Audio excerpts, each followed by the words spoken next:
또 하나님을 예배하는 우리 모든 성도님들 위해 하나님의 은혜와 평강과 기쁨이 가득하시기를 주님의 이름으로 축원합니다. 여러분, 우리가 인생을 살아가다 보면 누구나 할 것 없이 광야를 통과하게 됩니다. 그래서 질병의 광야를 만나기도 하고요. 그리고 경제적인 어려움의 광야, 그리고 관계의 단절로 인한 외로움의 광야를 만납니다. 그리고 사업 실패의 광야를 만나기도 하고요. 또 자녀 문제로 인한 고통의 광야를 만나기도 합니다. 이렇게 우리 인생에는요, 다양한 형태의 광야를 경험하게 됩니다. 여러분, 예레미야 선지자도요, 광야 가운데 있었습니다. 그는 지금 시위대 뜰 감옥 안에 갇혀 있습니다. 그가 무슨 죄를 지어서 감옥에 갇혀 있는 것입니까?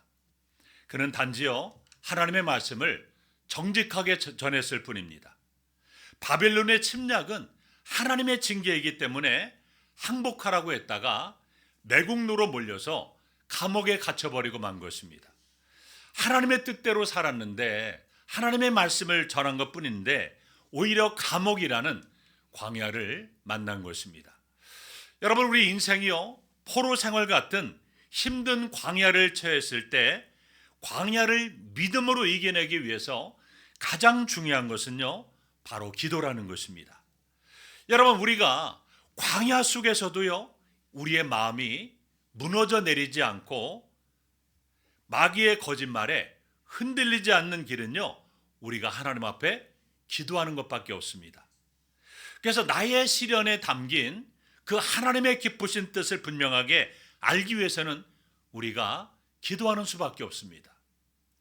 그래서 우리는 오늘 본문의 말씀을 통해서 우리가 처한 광야가 절망이 아니라 하나님을 만나는 거룩한 장소가 되기를 바랍니다.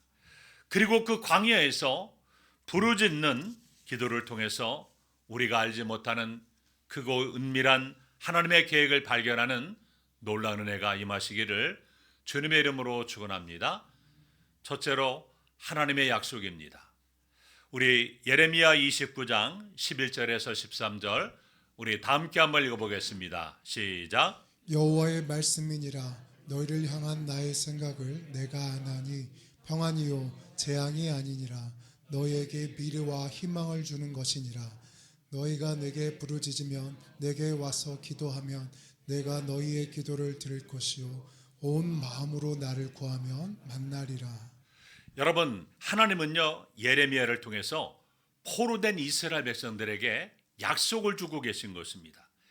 이 약속은요, 오늘 이 시대의 광야를 지나가고 있는 우리 모두에게도 주시는 약속인 것입니다. 특별히 예레미야 29장 11절을 보면 어떤 약속을 주고 있습니까?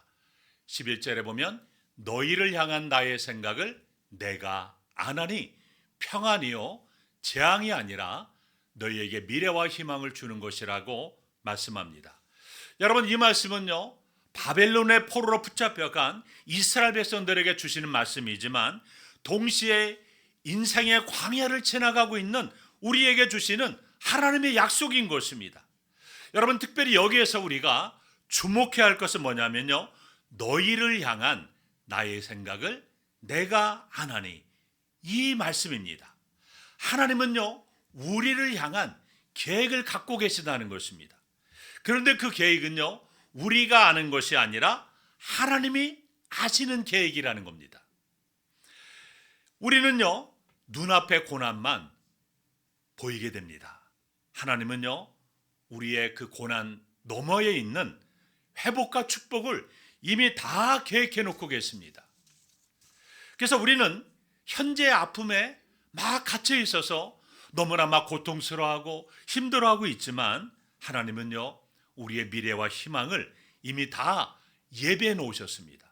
자, 그렇다면 이 하나님의 약속은요, 어떻게 우리의 것이 될 수 있을까요? 바로 기도를 통해서 될 수가 있다는 것입니다. 예레미야 29장 12절과 13절 보면 그래서 이렇게 말씀합니다. 너희가 내게 부르짖으며 내게 와서 기도하면 내가 너희의 기도를 들을 것이고 온 마음으로 나를 구하면 만나게 될 것이라고 약속해 주고 있습니다. 여러분, 하나님의 약속은요, 기도하는 자의 것이 되는 것입니다. 여러분, 우리가 기도 없이는요, 하나님의 계획을 알 수가 없어요. 기도 없이는요, 하나님의 응답을요, 알 수가 없습니다. 하나님은요, 신실하신 분이십니다. 그리고 하나님은요, 약속하신 것을 반드시 이루시는 그러한 분이십니다. 그래서 포로된 이스라엘 백성들에게 예레미야를 통해서 말씀하시는 것입니다. 너희가 포로된 땅에서 온 마음으로 하나님께 기도하면 하나님께서 응답해 주시겠다라고 예레미야를 통해서 말씀하고 있는 것입니다. 여러분, 당시 유다 백성들은요, 하나님은 예루살렘 성전에만 계신다라고 생각을 했습니다. 그래서 바벨론 포로로 끌려간 이스라엘 백성들은요, 하나님으로부터 완전히 격리되었다라고 그렇게 생각하고 절망에 빠졌습니다. 그런데 여러분, 하나님의 임재는요, 임하지 못할 곳이 없습니다. 하나님은요, 편재하신 분이십니다. 시편 139편 7절부터 10절에서 분명히 이렇게 말씀합니다. 함께 읽어볼까요? 시작. 내가 주의 영을 떠나 어디로 가며 주의 앞에서 어디로 피하리이까. 내가 하늘에 올라갈지라도 거기 계시며 수월에 내 자리를 펼지라도 거기 계시니이다. 내가 새벽날개를 치며 바다 끝에 가서 거주할지라도 거기서도 주의 손이 나를 인도하시며 주의 오른손이 나를 붙드시리이다. 여러분, 우리 인생이요, 광야 한복판에 있어도, 깊은 절망의 골짜기에 있어도, 외로운 감옥 같은 상황에 있다 할지라도 귀를 열어 그 기도를 하나님이 들어주실 것입니다. 이것이 바로 하나님의 약속이에요. 이 약속을 붙잡고 우리가 기도하는 것이 중요합니다. 두 번째로 우리는 기도해야 됩니다. 여러분, 광야는요, 너무나 고통스러운 곳입니다. 그러나 성경을 보세요. 하나님 앞에 쓰임받았던 모든 사람들은요, 다 광야를 통과했습니다. 광야 인생을 경험했어요. 그래서 모세는 미디안 광야에서 40년 동안 고독한 광야를 경험했고요, 이스라엘 백성들은 출애굽하자마자 40년 동안 혹독한 광야 생활을 했습니다. 또 엘리야도 광야에서 하나님을 만났고요, 세례 요한은 광야에서 자랐습니다. 그리고 예수님도 공생애를 시작하시기 전에 40일을 광야에서 금식하셨습니다. 사도 바울도 아라비아 광야에서 3년을 보냈습니다. 여러분, 왜 하나님은 믿음의 사람들을 광야로 보내실까요? 왜 우리는 광야를 지나야 합니까? 광야는요, 우리의 옛사람이 완전히 죽고요, 새 사람으로 거듭나는 곳이기 때문에 그렇습니다. 광야는요, 인간적인 수단과 모든 방법과 세상적인 가치관이 완전히 무너지고 오직 하나님만 의지하는 믿음이 세워지는 거룩한 훈련장이기 때문에 그렇습니다. 광야가 아니면 할 수 없는 일들, 그리고 광야가 아니면 뵐 수 없는 것들이 너무나 많이 있다는 사실을 알아야 됩니다. 특별히 여러분, 하나님과의 깊은 만남은요, 광야 속에서 외롭고 겸손하게 있을 때만 가능한 것입니다. 여러분, 우리가 세상에서 너무나 분주하게 살 때는요, 하나님의 음성을요, 제대로 듣지 못합니다. 그런데 광야에서는 다릅니다. 광야에서는 하나님의 음성밖에 들을 것이 없습니다. 여러분이 잘 알고 있는 요셉을 보세요. 형들의 시기로 인해서 애굽의 노예로 팔려갔습니다. 그것도 모자라서 억울한 노명을 쓰고 감옥에 갇혔습니다. 인생의 가장 밑바닥, 가장 어두운 광야로 떨어지고 말았어요. 그러나 성경은 요셉에 대해서 이렇게 말씀합니다. 창세기 39장 2절에 보면 여호와께서 누구와 함께 하심으로? 요셉과 함께 하심으로 어떤 자가 되었다고 했어요? 형통한 자가 되었다고 했습니다. 놀랍지 않습니까?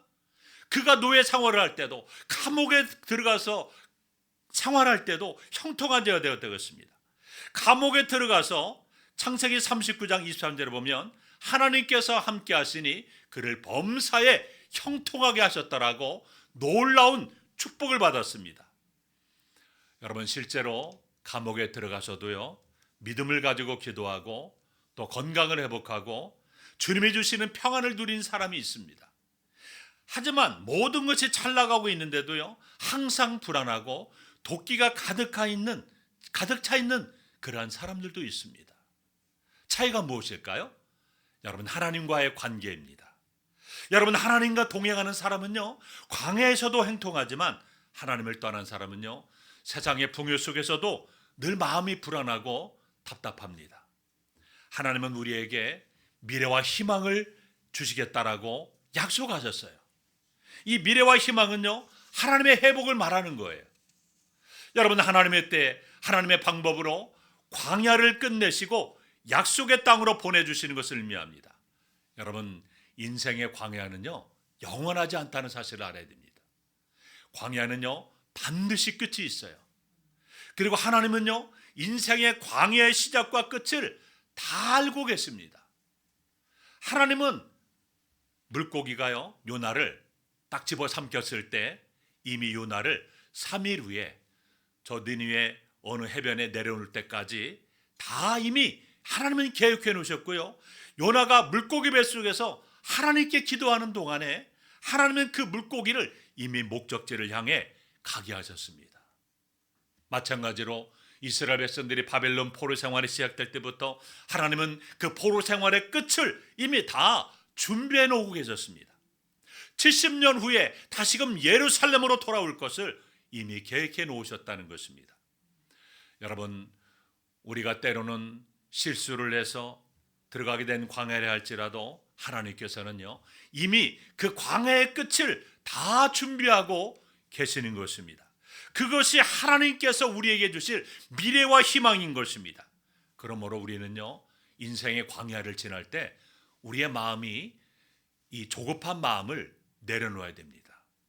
광야에서 조급하면요, 여러분, 불안과 답답함이 또 사탄 마귀가 여러분 그 영혼을 완전히 잠식해서 여러분 광야에서 헤어나지 못합니다. 힘들어도 하나님을 의심하지 말고요, 끝까지 인내하며 기다리는 이러한 믿음이 필요한 것입니다. 우리가 겸손하게 회개하고 기도하면요, 하나님의 때가 되었을 때 반드시 하나님은 회복하게 하십니다. 그리고 하나님을 찬양하는 자리에 서게 한다는 사실을 기억하시기 바랍니다. 여러분, 시편 118편 17절에서 시편 기자는 이렇게 놀랍게 선포합니다. 내가 죽지 않고 살아서 여호와께서 하시는 일을 선포하리로다. 풍성한 모습으로 반드시 놀라운 회복의 은혜를 내려주신다는 것입니다. 여러분, 이 말씀이 여러분의 삶에도 그대로 이루어지는 축복이 있기를 주님의 이름으로 축원합니다. 그러므로 여러분이 지금은 인생의 광야에 서 있다고 해서 절망하지 마시기 바랍니다. 광야에서 기도해야 됩니다. 광야는 반드시 끝이 있습니다. 광야의 끝에는 약속의 땅이 기다리고 있다는 사실을 기억하시기 바랍니다. 세 번째는 온 마음을 다해서 기도해야 됩니다. 여러분, 광야에서 기도할 때는요, 그냥 대충 형식적으로 기도해서는 안 됩니다. 목숨 걸고요, 전력 투구하면서 기도해야 돼요. 여러분, 열왕기상 8장 48절에 보면 온 마음과 온 뜻으로 기도하라고 했습니다. 그리고 예레미야 29장 12절에 보면 부르짖으며 내게 와서 기도하라고 했고요, 13절에서는 온 마음으로 나를 구하면 만날 것이라고 말씀하셨습니다. 한마디로 온 혼신의 힘을 다 쏟아놓는 피와 눈물과 땀과 모든 것을 다 토해내는 기도를 하라는 겁니다. 자, 여기에서 온 마음을 하는 것은요, 이 마음을 나누지 않고 전부 다 드린다는 의미가 있습니다. 그러니까 마음의 일부가 아니라 이 마음의 전부를 하나님께 드리며 기도하라는 겁니다. 이 마음에요, 반이 아니라 전부를 드려야 한다는 것입니다. 여러분, 하나님은요, 우리의 전심을 원하십니다. 반신반의하는 기도, 그리고 의무적으로 형식적으로 하는 드리는 기도, 습관적으로 중얼거리는 기도가 아니라 온 존재를 하나님 앞에 쏟아붓는 그러한 기도를 드려야 됩니다. 그래서 결코 적당히 해서는 안 된다는 것입니다. 여러분, 생각해 보세요. 중요한 경기를 앞두고 있는 선수들에게 세상의 어느 감독이 야, 그냥 살살해, 저도 괜찮아, 그냥 적당히 해, 이렇게 말하겠습니까? 그리고 어느 회사의 사장이 신입사원을 뽑을 때 그냥 뭐 당신이 가진 능력의 한 20% 정도만 발휘하면서 일하면 되네. 이렇게 말하면서 그 신입사원을 채용하겠습니까? 말도 안 되는 소리입니다. 그런데 우리는 하나님께 기도할 때 종종 이렇게 한다는 거예요. 이 마음의 반은요, 세상 걱정에 두고 반은 하나님께 드립니다. 입으로는 기도하는데 마음은 다른 곳에 있습니다. 마치 여러분 중국 음식을 먹을 때 요즘 그런 게 있지 않습니까? 반은 짜장면, 반은 짬뽕. 그런 것처럼 우리 마음의 반도요, 반은 하나님께, 반은 세상 걱정으로 가득 차서 그렇게 하나님 앞에 그냥 기도한다는 겁니다. 이것은요, 온 마음으로 구하는 것이 아닙니다. 절박한 상황 속에서 하늘 문을 열기 원한다면 집중하고 온 마음과 뜻과 열정을 다 쏟아붓는 그런 기도를 드려야 됩니다.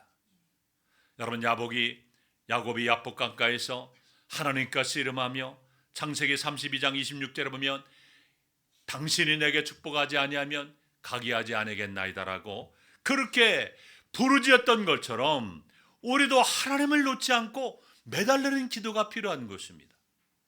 여러분, 한나가요, 실로 성전에서 통곡하며 기도할 때 엘리 제사장이 가만히 보니까요, 술 취한 여인처럼 보였습니다. 그래서 입술만 움직이고요, 소리는 들리지 않았는데 그녀의 영혼이 하나님께 부르짖는 기도를 드린 것입니다. 여러분, 하나님은요, 그런 애절한 기도를 들으십니다. 우리가 정말 하나님 앞에 온 마음을 다해서 기도하면요, 하나님께서 우리 마음에 참된 평안을 주십니다. 인생의 광야를 지금 통과하고 있지만 왠지 모르게 마음이 평안한 거예요. 그리고 감사가 있습니다.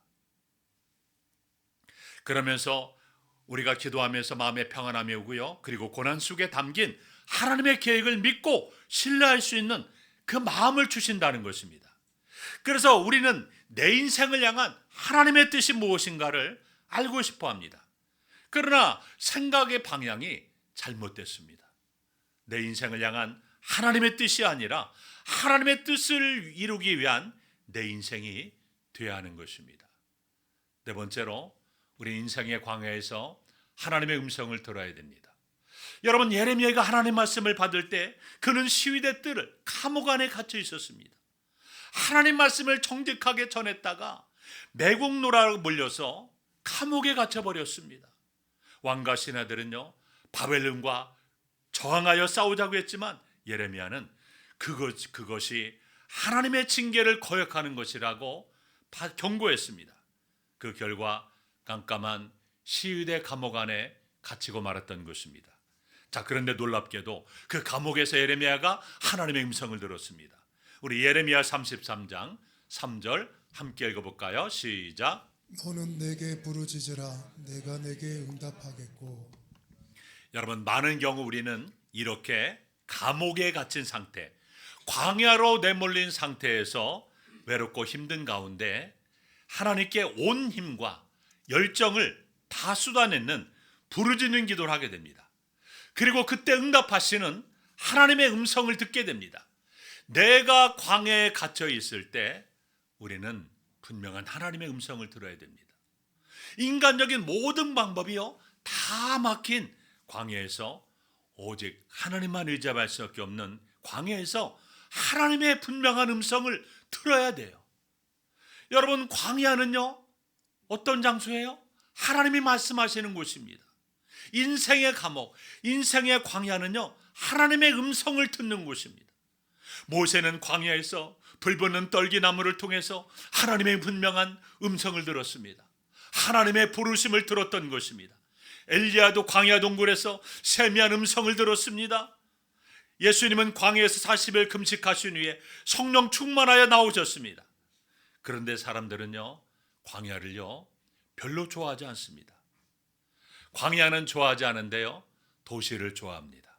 도시를 선호합니다. 그래서 젊은이들이요, 시골을 떠나서 대도시로 많이 가지 않습니까?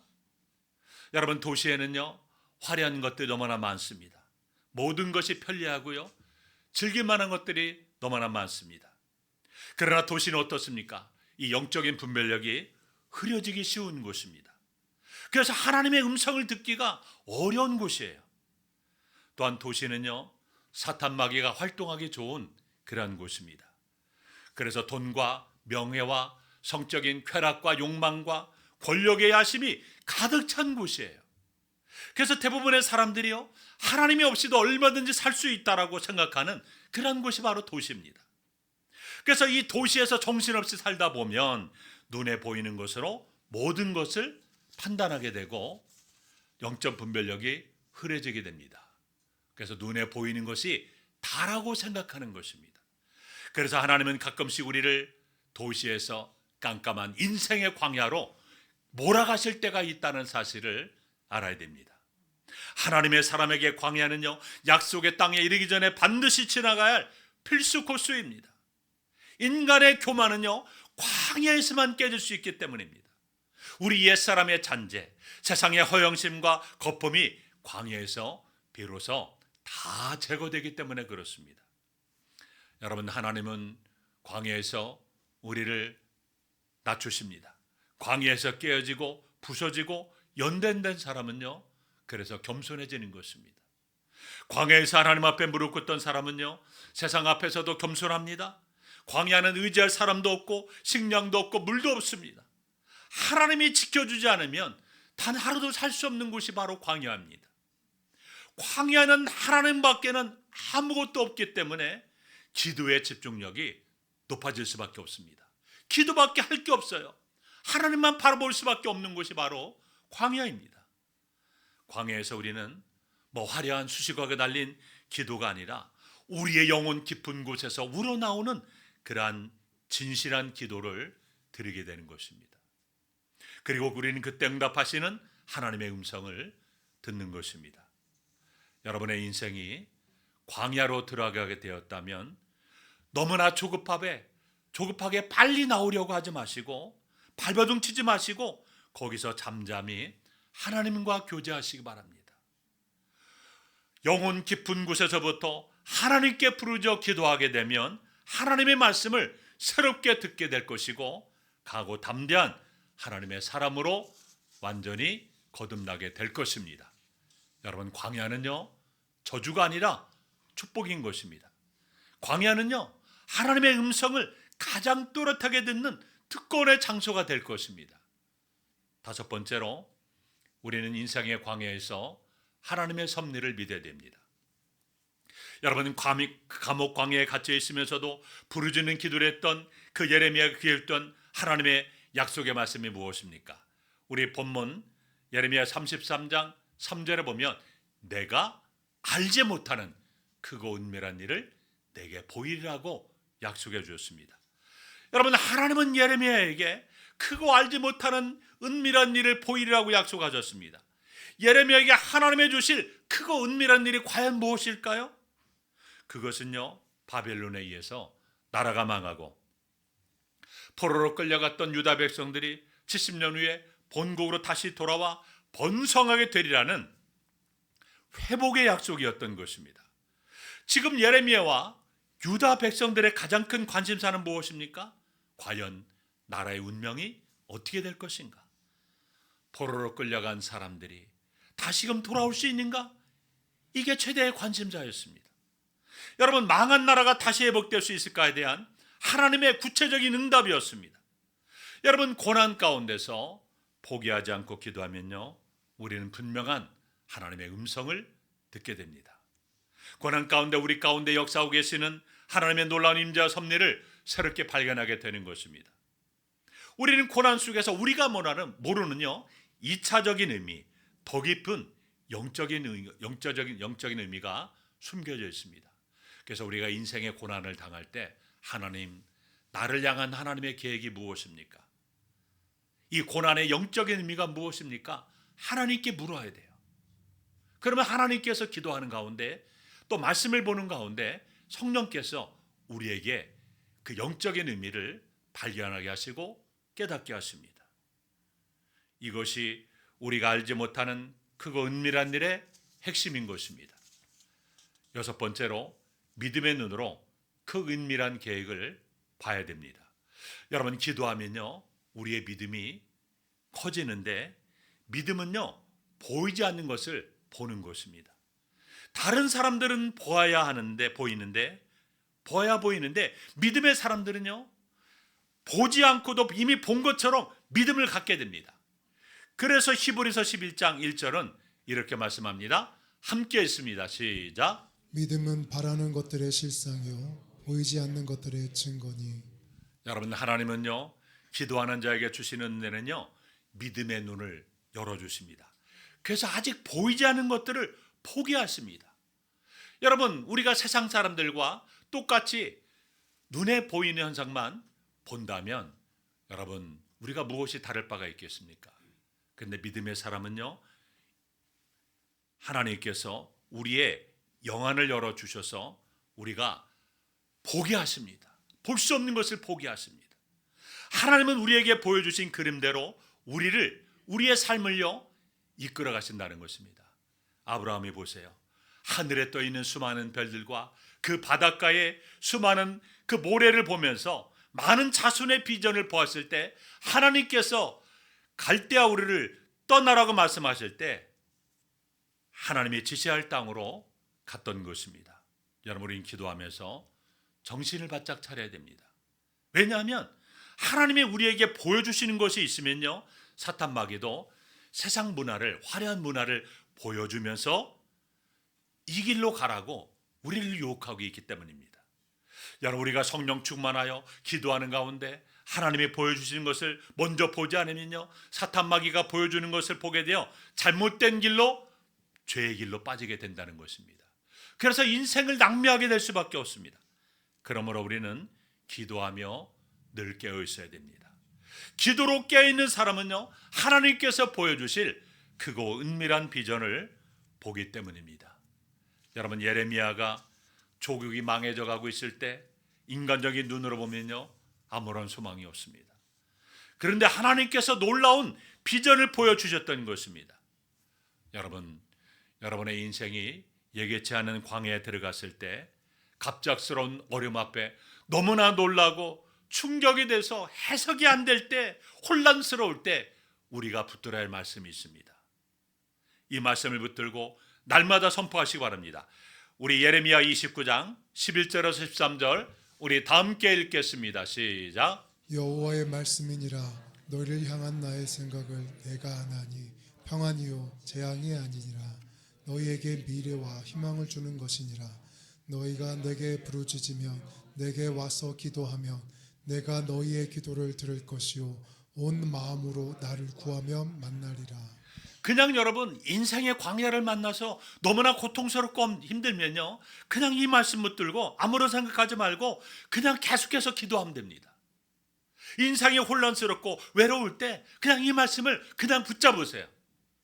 인생의 크고 작은 위기를 겪을 때마다 이 말씀을 붙잡으시기 바랍니다.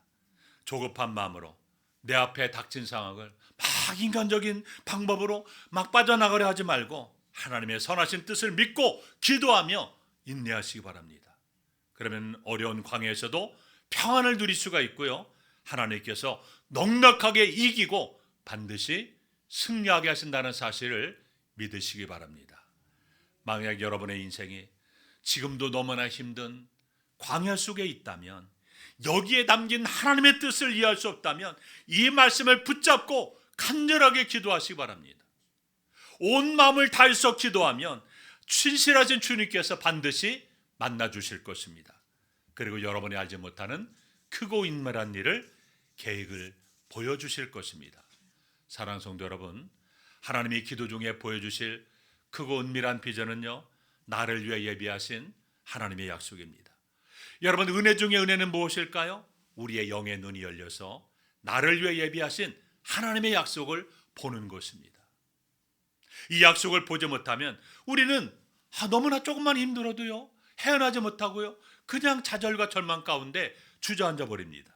하나님은요, 택한 자녀들 한 사람 한 사람을 향해 크고 놀라운 계획을 갖고 계신다는 것입니다. 여러분의 인생은 그렇게 평범하고 지루하고 초라하게 끝나지 않을 것을 믿으시기 바랍니다. 여러분, 예레미야는 지금 감옥이라는 광야에 갇혔지만 그곳에서 하나님의 음성을 들었던 것입니다. 너는 내게 부르짖으라. 내가 내게 응답하겠고 내가 알지 못하는 크고 은밀한 일을 내게 보이리라. 우리 모두는 인생의 모든 여정 가운데 반드시 광야를 통과합니다. 경제적인 어려움, 관계의 단절, 사업의 실패, 또한 수많은 광야를 통과합니다. 그 광야가 절망의 장소가 아니라 하나님을 만나는 거룩한 장소가 되어야 됩니다. 따라서 광야에서 대충대충 형식적으로 기도하는 것이 아니라 온 마음을 다해서 부르짖어 기도하시기 바랍니다. 그러면 하나님께서 반드시 응답하시고 그리고 우리가 알지 못하는 그 은밀한 하나님의 계획을 보여주실 것입니다. 그 계획의 핵심은 바로 예수 그리스도이십니다. 우리의 고난 속에서 역사하시는 예수님의 놀라운 섭리를 반드시 발견하게 될 것입니다. 기도하면요, 우리의 믿음의 눈이 열립니다. 여러분은 비전의 사람이 됩니다. 그리고 하나님의 약속을 분명하게 보게 되는 것입니다. 기도하면 광야가 끝나고 약속의 땅으로 가는 길이 열리는 것입니다. 지금 여러분이 인생의 광야길에 접어들었습니까? 절망하지 마시고 그 광야에서 부르짖어 기도하시기 바랍니다. 하나님 여러분의 기도를 다 듣고 계십니다. 하나님은 여러분을 위한 미래와 희망을 다 이미 예비해 놓으셨습니다. 하나님의 계획은 평안이요 재앙이 아닌 것을 믿고 하나님의 계획은 여러분의 생각보다 훨씬 크고 아름답다는 사실을 기억하시기 바랍니다. 이 시간 그러므로 우리 모두가 다 하나님 앞에 결단하시기 바랍니다. 광야에서 포기하지 않고 기도하겠다라고 결단하시기 바랍니다. 온 마음을 다해 하나님을 구하겠다라고 결단하시기 바랍니다. 그러면 하나님께서 여러분을 만나 주실 것이고 우리가 알지 못하는 크고 은밀한 일을 보여주실 것입니다. 이 말씀을 믿고 여러분의 인생의 광야를 믿음으로 승리하는 복된 삶이 되시기를 주님의 이름으로 축원합니다. 기도하겠습니다. 하나님 아버지, 오늘도 말씀을 통해서 우리 인생의 광야가 절망의 자리가 아니라 하나님을 만나는 거룩한 장소임을 깨닫게 하시니 감사합니다. 예레미야처럼 광야에서 답답한 현실과 갇힌 것 같은 상황 속에서도 낙심하지 않고 주님께 온 마음을 다하여 부르짖게 하시고 우리의 눈에는 고난만 보이지만 하나님께서 우리를 향해 평안과 미래와 희망의 계획을 가지고 계심을 믿게 도와주옵소서.